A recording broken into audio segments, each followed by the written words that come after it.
Good morning class 12। बच्चों, हम आपका चैप्टर कवर कर रहे थे इलेक्ट्रोकेमिस्ट्री, और इलेक्ट्रोकेमिस्ट्री में हमने किया था इलेक्ट्रोकेमिस्ट्री की डेफिनेशन, गैल्वेनिक सेल क्या होते हैं, और गैल्वेनिक सेल में बच्चों हमने एग्जांपल किया था डैनियल सेल का। डैनियल सेल का हमने एग्जांपल किया था। क्या होता है बच्चों, डैनियल सेल में दो कंपार्टमेंट होते हैं, एक होता है लेफ्ट कंपार्टमेंट, दूसरा होता है राइट कंपार्टमेंट। इसमें लेफ्ट कंपार्टमेंट क्या होता है, इट वर्क्स एज एनोड, ये कैसे वर्क करता है, एज एनोड वर्क करता है। और राइट साइड जो कंपार्टमेंट होता है वो क्या होता है, वो कैसे वर्क करता है, वो एज अ कैथोड वर्क करता है। तो लेफ्ट साइड बच्चों एनोड है, तो एनोड पर क्या होता है, ऑक्सीडेशन होता है। अब बच्चों ऑक्सीडेशन हो रहा है, दैट मींस क्या हो रहा है कि इलेक्ट्रॉन्स रिमूव हो रहे हैं, और अगर इलेक्ट्रॉन्स रिमूव होते हैं तो इसका मतलब क्या होता है कि इलेक्ट्रॉन के चारों तरफ नेगेटिव एनवायरनमेंट ज्यादा होता है।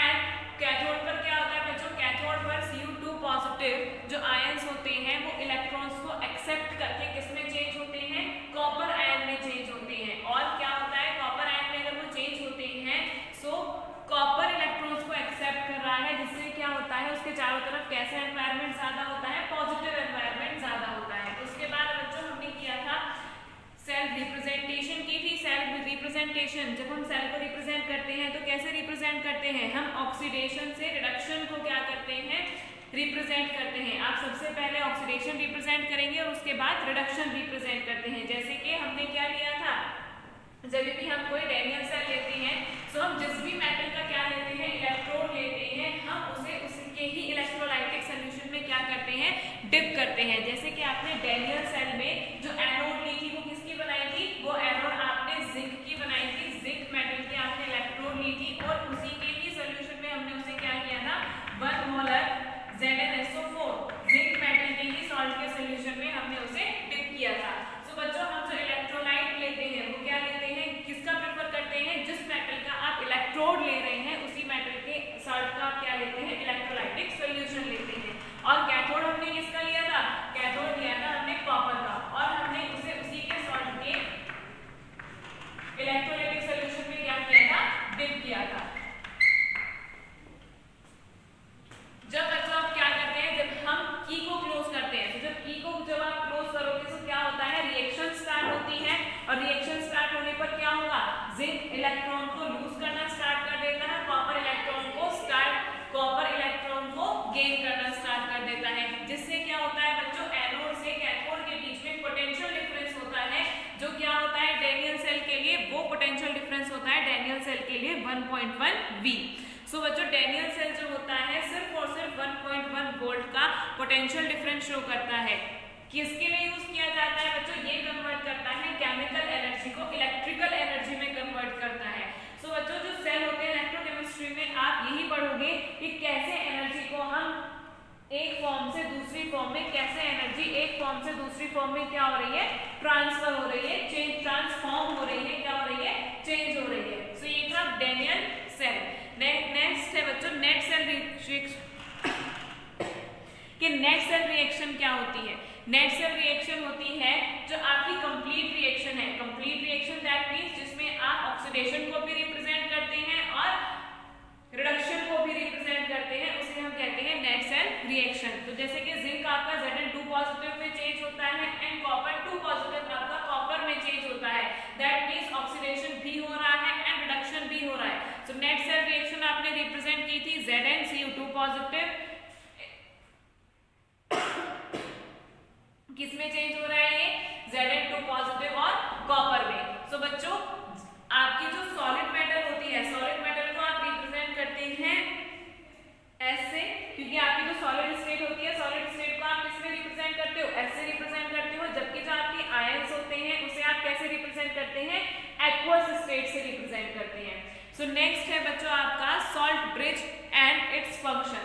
सो आपको पता है जो डैनियल सेल के दोनों कंपार्टमेंट होते हैं, उन दोनों कंपार्टमेंट को हम किससे कनेक्ट करते हैं, एक्सटर्नली तो वो किससे कनेक्ट रहते हैं, एक्सटर्नली तो वो वायर से कनेक्ट रहते हैं, लेकिन आपको पता है इंटरनली वो किससे कनेक्ट होते हैं, इंटरनली वो सॉल्ट ब्रिज से कनेक्टेड होते हैं। किससे कनेक्ट होते हैं, सॉल्ट ब्रिज से। आपको पता है कल जो हमने स्ट्रक्चर बनाई थी, ये कौन सा कंपार्टमेंट था, ये लेफ्ट कंपार्टमेंट और ये राइट कंपार्टमेंट। इन दोनों कंपार्टमेंट को हमने किससे कनेक्ट किया था, इस सॉल्ट ब्रिज से कनेक्ट किया था।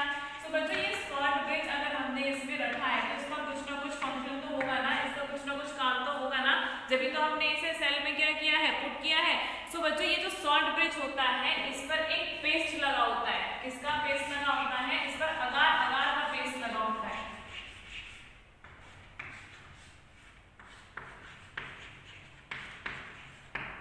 क्या लगा होता है बच्चों? इस पर पेस्ट लगा होता है पॉलीसेकेराइड का। वो पॉलीसेकेराइड क्या होता है? Agar agar.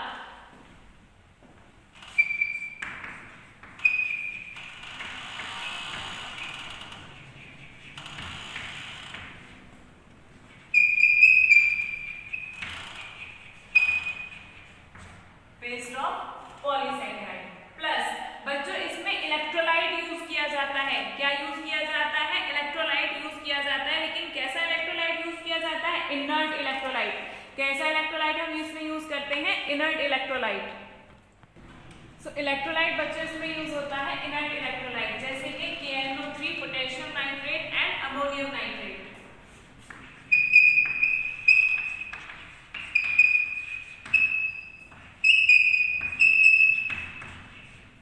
Example KNO3, potassium nitrate and ammonium nitrate.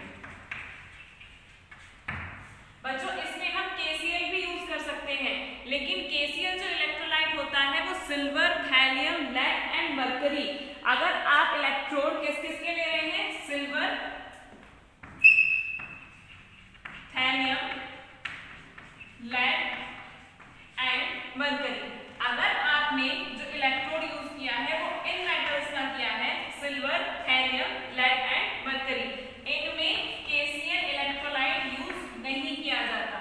ठीक है। सो जो इनर्ट इलेक्ट्रोलाइट आप लेते हैं वो किस किस का हो सकता है? पोटेशियम नाइट्रेट का भी हो सकता है, अमोनियम नाइट्रेट भी हो सकता है एंड पोटेशियम क्लोराइड भी हो सकता है। बट अगर आप क्या ले रहे हैं? Silver, thallium, lead and mercury, so इनमें हम बच्चों KCl as an electrolyte use नहीं करते। सो ये है बच्चों सॉल्ट ब्रिज। नेक्स्ट क्या है बच्चों? इसके फंक्शन। आपको पता है फंक्शन क्या क्या होते हैं इसके? To maintain electrical neutrality.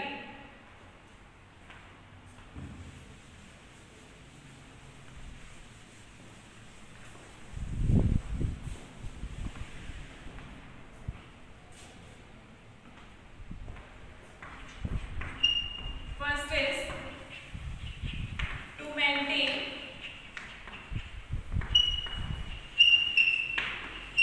electrical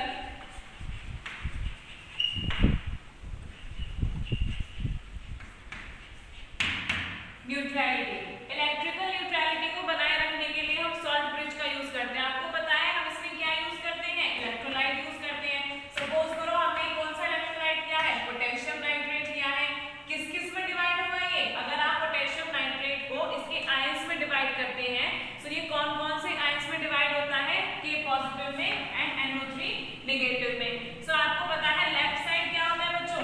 left side होता है एनोड, और एनोड पर क्या हो रहा होता है? एनोड पर ऑक्सीडेशन होता है। एनोड पर ऑक्सीडेशन होता है तो जिंक किस में चेंज होता है? जिंक चेंज होता है Zn2 पॉजिटिव आयन में, 2 इलेक्ट्रॉन्स को रिलीज करके। तो यहाँ पर बच्चों एनोड पर क्या होता है? एनोड पर Zn2 पॉजिटिव की कंसंट्रेशन ज्यादा होती है।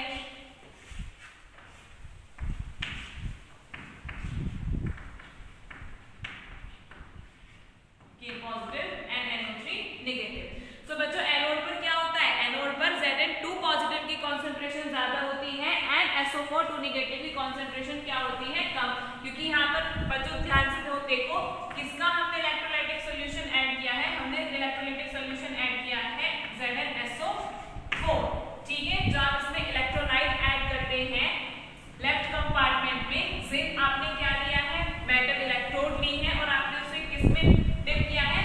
जिंक सल्फेट के इलेक्ट्रोलाइटिक सॉल्यूशन में आपने उसे डिप किया है। तो यहाँ पर भी बच्चों क्या होता है? यहाँ पर भी तो ZnSO4 जो होता है वो Zn2 पॉजिटिव और SO4 2 नेगेटिव में क्या होता है? ब्रेक डाउन होता है।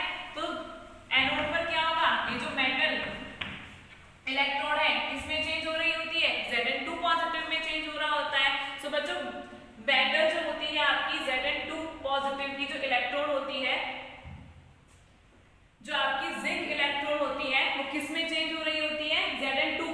में। तो धीरे धीरे क्या होती है बच्चों, ये जो मेटल इलेक्ट्रॉन होती है इसका साइज क्या होता रहता है, कम होता रहता है। क्यों? क्योंकि जितना भी जिंक होता है वो किस में चेंज हो जाता है, Zn2 पॉजिटिव में चेंज हो रहा होता है। सो अब आप यहाँ पर ध्यान से देखो कि लेफ्ट साइड किसकी कॉन्सेंट्रेशन ज्यादा है, Zn2 पॉजिटिव की कॉन्सेंट्रेशन ज्यादा होती है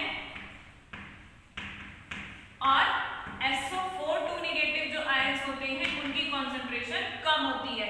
सो SO4 negative that means positive part क्या होता है ज्यादा एंड नेगेटिव पार्ट क्या होता है कम। सो इसको मेंटेन करने के लिए जो NO3 नेगेटिव आयन होते हैं वो किस तरफ मूव करते हैं, वो लेफ्ट साइड मूव करते हैं। यहाँ पर इलेक्ट्रिकल न्यूट्रलिटी को बनाए रखने के लिए दैट मींस पॉजिटिव पार्ट जो होते हैं आपके पॉजिटिव आयंस जो होते हैं वो किसके इक्वल होने चाहिए, नेगेटिव आयंस के इक्वल होने चाहिए। सो Zn2 पॉजिटिव की कॉन्सेंट्रेशन ज्यादा है, पॉजिटिव आयन ज्यादा है, तो नेगेटिव आयन में तो उतने ही होने चाहिए। सो बच्चों यहाँ पर NO3 नेगेटिव जो होता है वो किस तरफ मूव करता है, लेफ्ट साइड मूव करता है। अब आते हैं बच्चों राइट साइड की तरफ। राइट साइड क्या हो रहा होता है, यहाँ पर कॉपर जो होता है वो चेंज होता है किसमें, कॉपर 2 पॉजिटिव में 2 इलेक्ट्रॉन्स को गेन करके। तो यहाँ पर क्या होता है बच्चों, कॉपर आपका चेंज हो रहा होता है किसमें, कॉपर 2 पॉजिटिव में। सो कॉपर 2 पॉजिटिव में चेंज हो रहा होता है जिसकी वजह से क्या होगा, SO4 नेगेटिव जो होते हैं SO4 नेगेटिव की कॉन्सेंट्रेशन क्या होती है ज्यादा एंड Cu2 पॉजिटिव की कॉन्सेंट्रेशन क्या होती है कम।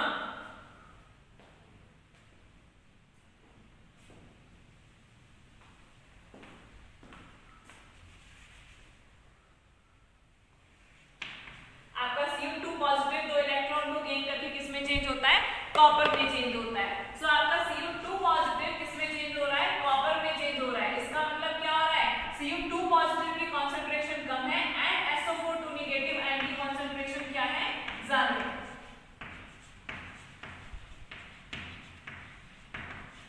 सो SO4 नेगेटिव आयन की कॉन्सेंट्रेशन ज्यादा है एंड पॉजिटिव आयन की कॉन्सेंट्रेशन कम है।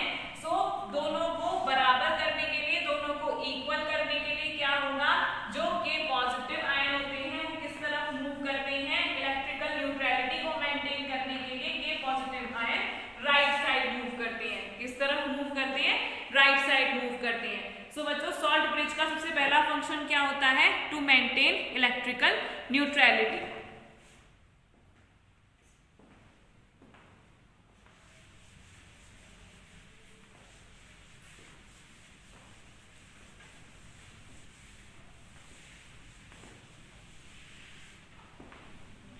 सेकेंड फंक्शन है बच्चों to complete inner circuit without mixing of the two solution.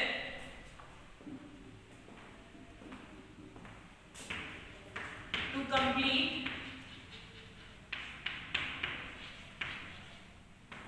Inner circuit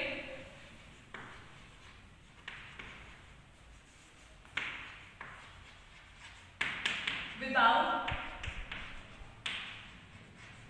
mixing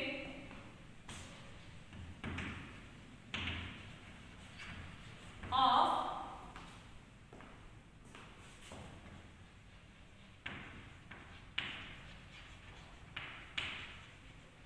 to solution। बच्चों अभी अभी मैंने आपको बताया था कि जो आउटर सर्किट होता है, आउटर सर्किट किससे कंप्लीट होता है, आउटर सर्किट वायर से कंप्लीट होता है, लेकिन जो इनर सर्किट होता है वो किससे कंप्लीट होता है, वो सॉल्ट ब्रिज से कंप्लीट होता है without mixing of two solution. इसीलिए हम इसमें पेस्ट यूज करते हैं, ठीक है। Next is to minimize liquid-liquid junction potential।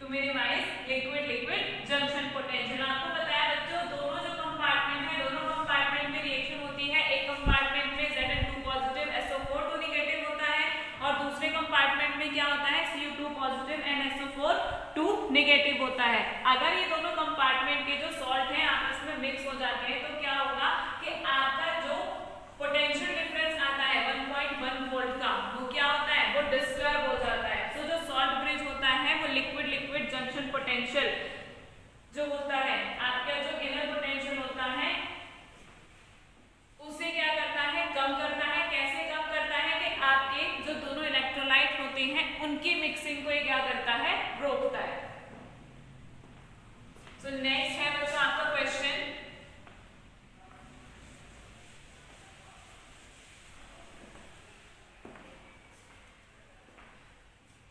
For galvanic cell find E not cell. आपको एक गैल्वेनिक सेल दिया है जिसके लिए आपको क्या निकालना है, स्टैंडर्ड इलेक्ट्रोड पोटेंशियल निकालना है।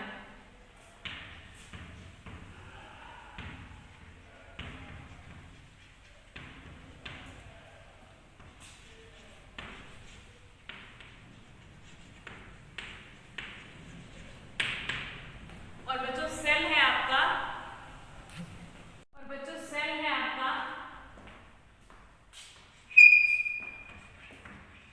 Fe चेंज हो रहा है किसमें, Fe2 पॉजिटिव में, एंड Cu2 पॉजिटिव चेंज हो रहा है किसमें, Cu में। सो Fe सॉलिड है, मेटल है, सो हम उसकी स्टेट क्या लिखेंगे, सॉलिड। Fe2 पॉजिटिव क्या है, आयन, इसकी स्टेट क्या लिखेंगे, एक्वस। Cu2 पॉजिटिव की स्टेट एक्वस एंड कॉपर की स्टेट सॉलिड। सो बच्चों आपका सेल रिएक्शन, अब इसे लिखने के लिए आपको क्या करना होगा, अब इसको कंप्लीट करने के लिए आपको इसकी कंप्लीट सेल रिएक्शन लिखनी होगी। सो कंप्लीट सेल रिएक्शन आप कैसे लिखोगे, ये क्या है, लेफ्ट, ये राइट, ये लेफ्ट और ये राइट। सो बच्चों कंप्लीट सेल रिएक्शन लिखने के लिए आपको क्या करना होगा, कंप्लीट सेल रिएक्शन के लिए जो आपकी लेफ्ट साइड जितनी भी टर्म्स हैं, ठीक है, लेफ्ट साइड आपके जितने भी एलिमेंट प्रेजेंट है उनको आप रिएक्शन में लेफ्ट साइड लिखोगे, और जो आपके राइट साइड आपके जितने भी टर्म्स हैं, जितने भी एलिमेंट प्रेजेंट है, आप उन्हें एरो के राइट साइड लिखोगे। तो कंप्लीट सेल रिएक्शन कैसे लिखोगे, FeS plus Cu2 positive aqueous state में, arrow Fe2 positive in aqueous state plus copper in solid state. तो यहाँ पर देखो बच्चों, Fe oxidation state 0, Fe2 positive oxidation state +2, Cu2 positive oxidation state +2 and Cu oxidation state 0। So Fe बच्चों change हो रहा है 0 से +2 ऑक्सीडेशन स्टेट में। इसका मतलब क्या हुआ, 0 से +2 ऑक्सीडेशन स्टेट में चेंज होने का मतलब कि इसका ऑक्सीडेशन हो रहा है, और यहाँ पर Cu2 पॉजिटिव जो है वो चेंज हो रहा है किसमें, +2 से 0 ऑक्सीडेशन स्टेट में। और +2 से 0 ऑक्सीडेशन स्टेट में चेंज होने का क्या मतलब है कि इसका रिडक्शन हो रहा है। सो नेक्स्ट बच्चों आपको निकालना है ई नॉट सेल निकालना है, और आपको पता है ई नॉट सेल हम कैसे निकालते हैं, standard potential at standard reduction potential at cathode minus standard reduction potential at anode. और आपको वैल्यू दी हुई है, वैल्यू आपको गिवन है standard potential oxidation potential for किसके लिए, Fe2 पॉजिटिव के लिए।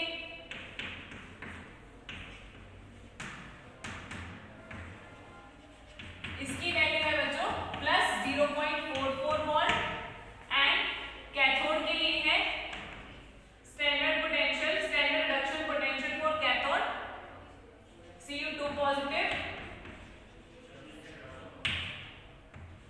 टू Cus, और इसकी वैल्यू है +0.34 वोल्ट।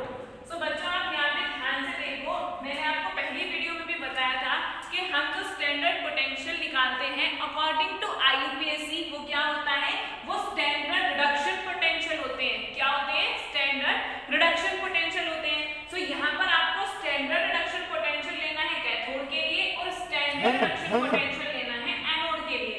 सो आप जब स्टैंडर्ड रिडक्शन पोटेंशियल ले रहे हैं किसके लिए, कैथोड के लिए, सो आपको पता है स्टैंडर्ड रिडक्शन पोटेंशियल कैथोड के लिए आपको दिया हुआ है +0.34 वोल्ट, लेकिन आपको रिडक्शन पोटेंशियल निकालना है एनोड पर, और एनोड पर आपको दिया हुआ है oxidation potential. So reduction potential निकालने के लिए आप क्या करोगे, रिडक्शन पोटेंशियल निकालने के लिए जो आपका ऑक्सीडेशन पोटेंशियल दिया है उसको क्या कर दो, रिवर्स। सो बच्चों आप क्या करोगे, इस रिएक्शन को रिवर्स कर दो, और जब आप इस रिएक्शन को रिवर्स करोगे तो ये sine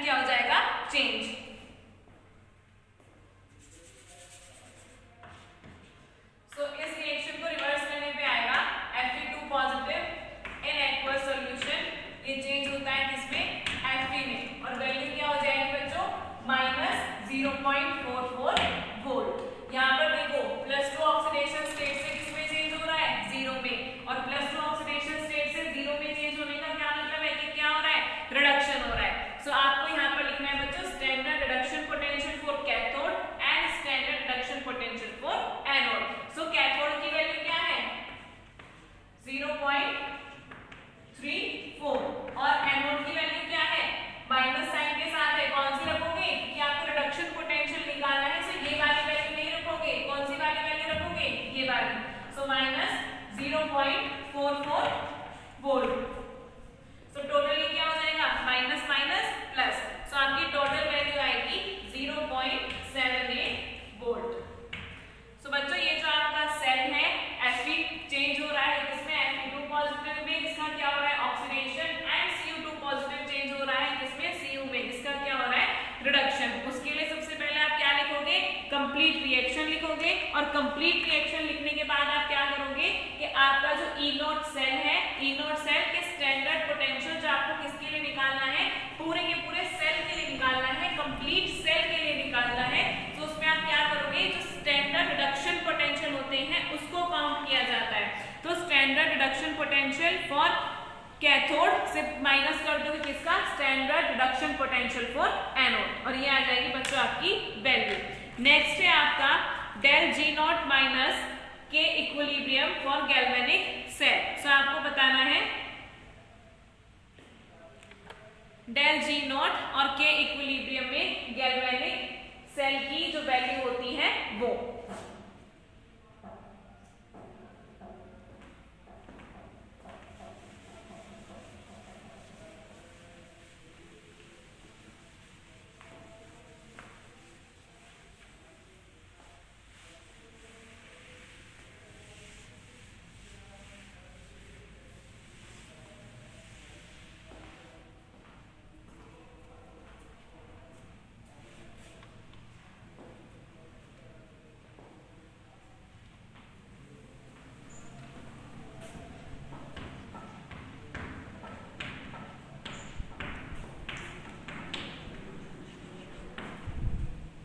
delta G naught equals to N F E not cell. यहाँ पर आपको पता है एन क्या होता है, एन होता है number of electron involve in the reaction, और एफ क्या होता है फैराडेज कांस्टेंट, जिसकी वैल्यू क्या होती है 96500 कूलम। सो यहाँ पर आप लिख सकते हो डेल्टा जी क्या है, Gibbs free energy. So where N equals to number of electrons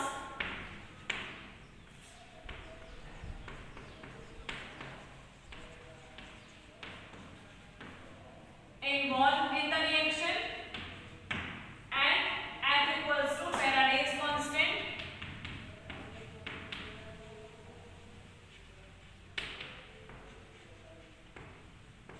जिसकी वैल्यू क्या होती है 96500 कूलम। क्या होती है Faraday's constant की value 96500 coulomb. So delta G not जो होता है बच्चों, डेल्टा जी नॉट एक एक्सटेंसिव प्रॉपर्टी होती है, ये आपने 11th में थर्मोडायनामिक्स में भी किया होगा। कैसी प्रॉपर्टी होती है, एक्सटेंसिव प्रॉपर्टी होती है, और फंक्शन कैसा होता है, स्टेट फंक्शन होता है। किस पर डिपेंड करता है, इनिशियल और फाइनल वैल्यू पर डिपेंड करता है। रिएक्शन किस पाथ से प्रोसीड हुई है इस पर डिपेंड नहीं करता है। नेक्स्ट है आपकी reaction delta G naught equals to RT minus RT ln K।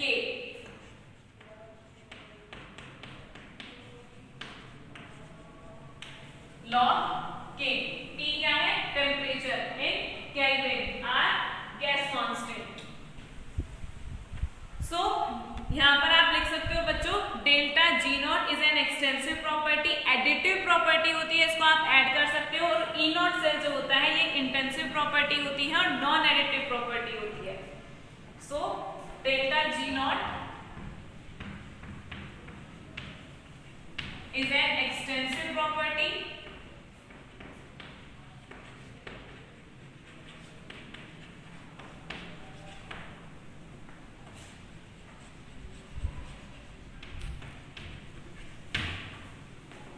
E naught cell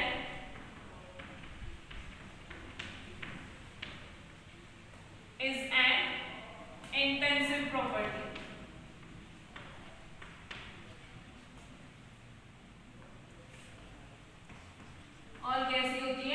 non additive.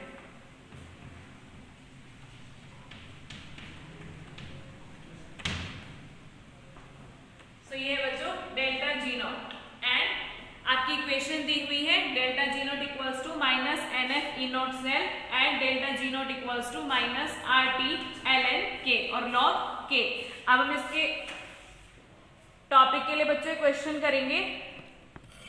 So next बच्चों आपका क्वेश्चन गिवन है। सो बच्चों ये आपका क्वेश्चन है, ई नॉट दिया हुआ है, Cu2 पॉजिटिव एक इलेक्ट्रॉन को गेन करके चेंज हो रहा है Cu पॉजिटिव में और Cu पॉजिटिव एक इलेक्ट्रॉन को गेन करके चेंज हो रहा है इसमें Cu में। और फर्स्ट रिएक्शन जो है उसके लिए आपको ई नॉट दिया हुआ है प्लस 0.15 वोल्ट और जो आपकी सेकेंड रिएक्शन है उसके लिए आपको ई नॉट दिया हुआ है प्लस 0.5 वोल्ट और आपको निकालना है किसके लिए, Cu2 पॉजिटिव टू Cu। तो बच्चों ये जो आपकी रिएक्शन है हम इसे 3 पार्ट में लिख सकते हैं। कैसे कि Cu2 पॉजिटिव एक इलेक्ट्रॉन को गेन करके चेंज हो रहा है किसमें, Cu पॉजिटिव में, जिसके लिए आपको E नॉट की वैल्यू गिवन है क्या, 0.15 वोल्ट। सेकंड आपकी रिएक्शन है कि आपका जो Cu पॉजिटिव है वो एक इलेक्ट्रॉन को गेन करके चेंज हो रहा है किसमें, Cu में, और उसके लिए आपको E नॉट दिया हुआ है क्या, प्लस 0.5 वोल्ट। और टोटल जो आपकी रिएक्शन है उसे हम ऐसे भी तो लिख सकते हैं, Cu2 पॉजिटिव 2 इलेक्ट्रॉन को गेन करके किसमें चेंज हो रहा है, Cu में। और इस रिएक्शन के लिए आपको क्या निकालना है, इस रिएक्शन के लिए आपको E नॉट निकालना है। सो बच्चों आपके पास दो फैक्टर हैं, एक तो है डेल्टा G और दूसरा E नॉट सेल। सो हम इसे निकालेंगे डेल्टा G से। सो आपको पता है डेल्टा G की जो वैल्यू है इसके लिए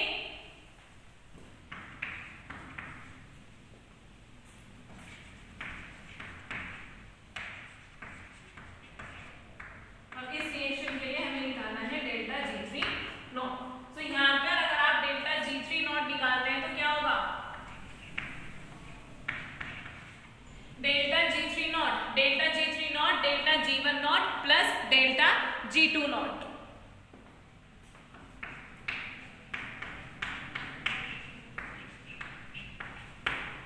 delta G1 naught plus delta G2 naught. So यहाँ पर आपको पता है G की वैल्यू, गिब्स फ्री एनर्जी की वैल्यू क्या होती है, minus NF(R). E not cell क्या होती है, minus NF E not cell. So यहाँ पर डेल्टा G3 नॉट के लिए आप क्या रखोगे, N3 minus F E not cell equals to minus N1 F E not cell minus, क्योंकि माइनस प्लस क्या हो जाएगा, minus N2 F E not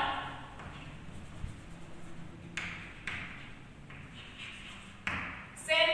and क्या है बच्चों, number of electrons involve in the reaction. आपको पता है थर्ड रिएक्शन जो है उसमें नंबर ऑफ इलेक्ट्रॉन कितने इन्वॉल्व हैं, 2। First reaction 1 and second reaction 1। So यहाँ पर आप क्या करो, यहाँ पर आप सबसे पहले आपको पता है ये माइनस F है, ठीक है। यहाँ पर अगर मैं माइनस F को कॉमन ले लूं so N3 F E not cell, और यहाँ से अगर आप माइनस F को कॉमन लोगे तो क्या होगा, N1 E not cell plus, क्योंकि माइनस आपने कॉमन लिया तो साइन क्या हो जाएगा, change, N2 E not cell.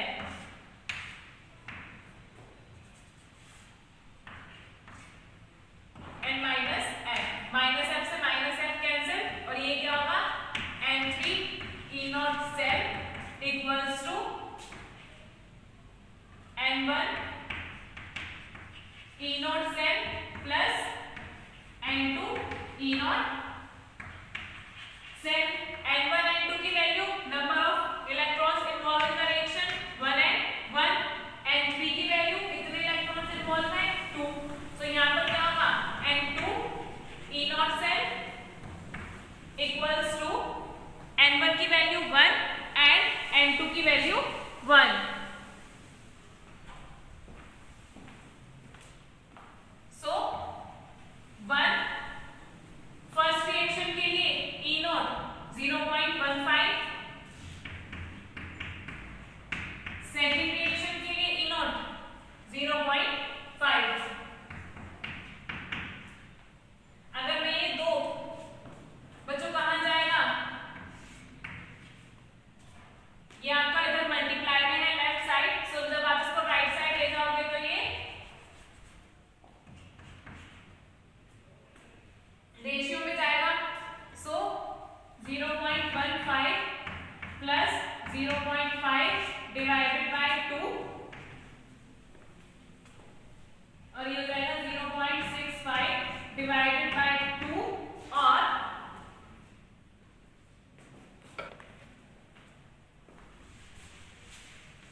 0.65 divided by 2 और 0.325 वोल्ट।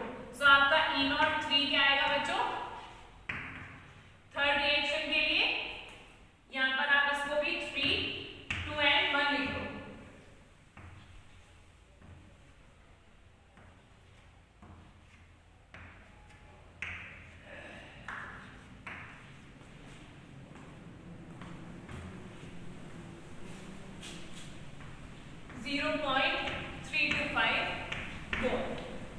सो ये है आपका आंसर। नेक्स्ट है बच्चों नर्स इक्वेशन।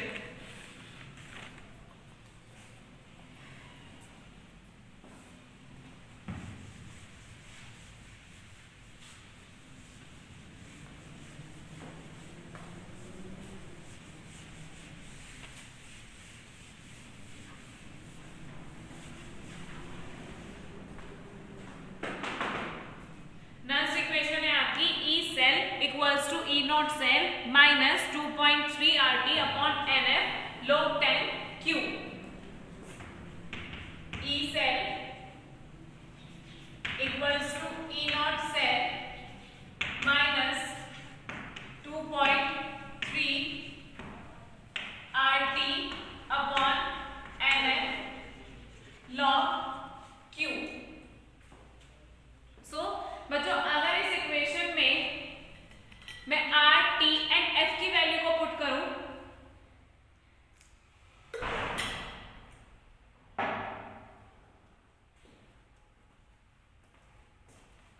R क्या है 25/3 केस कांस्टेंट, F क्या है फैराडेज कांस्टेंट जिसकी वैल्यू क्या होती है 6.500 Coulomb and T 298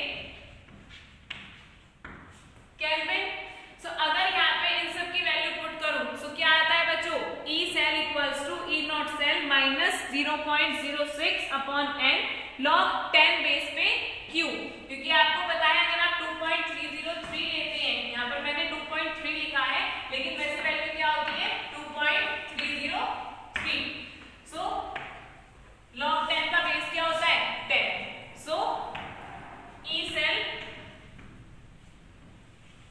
will be equal to E naught cell minus 0.06 n log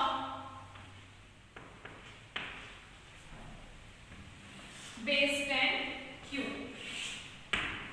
so ये है बच्चों नस्ट इक्वेशन। नस्ट इक्वेशन बच्चों अगर आपकी कोई भी इक्वेशन अगर दी गई है और कोई भी एलिमेंट अगर सॉलिड स्टेट में है तो सॉलिड स्टेट में है तो आप उसको डिस्कार्ड करोगे, एक्वस स्टेट में है तो हम उसकी कंसंट्रेशन लेंगे, और अगर आपका कोई भी एलिमेंट गैसियस स्टेट में है तो हम क्या लेंगे उसके लिए हम पार्शियल प्रेशर लेंगे। सो कैसे निकालोगे Q? सपोज करो आपकी इक्वेशन है alpha A plus beta B, change हो रहा है क्या बन रहा है gamma C and delta D। सो यहाँ पर आपका अल्फा A जो है वो सॉलिड स्टेट में है, बीटा B जो है किस स्टेट में है ये एक्वस स्टेट में है, या फिर आप क्या ले सकते हो किस स्टेट में ले सकते हैं बीटा B को, इसे हम लेते हैं एक्वस स्टेट में, गामा C गैसियस स्टेट में and delta D aqueous state में। सो Q कैसे निकालेंगे प्रोडक्ट अपॉन रिएक्टेंट। आपको पता है A किस स्टेट में है सॉलिड स्टेट में, सॉलिड स्टेट में है तो हम इसे क्या कर सकते हैं discard. So product upon reactant, यहाँ पर C गैसियस स्टेट में है, गैसियस स्टेट में है तो इसे आप क्या लोगे इसका partial pressure. So partial pressure of C, coefficient है बच्चों, कोफिशिएंट है तो पावर में जाएगा, इनटू प्रोडक्ट क्या है दूसरा D, प्रोडक्ट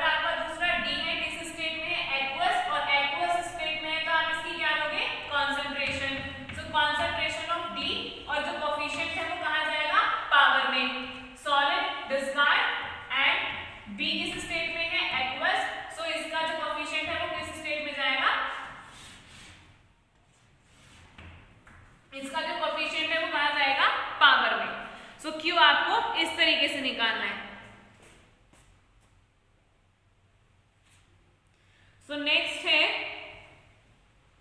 बच्चों, इसके ऊपर एक क्वेश्चन है फाइंड ईएमएफ ऑफ सेल। ये हम आपकी नेक्स्ट क्लास में करेंगे। तब तक आपको एनसीईआरटी में रिगार्डिंग नस्ट इक्वेशन जितने भी आपको दिए हुए हैं क्वेश्चंस, आप उन क्वेश्चन को सबको निकालोगे कि नस्ट इक्वेशन इंपॉर्टेंट होती है।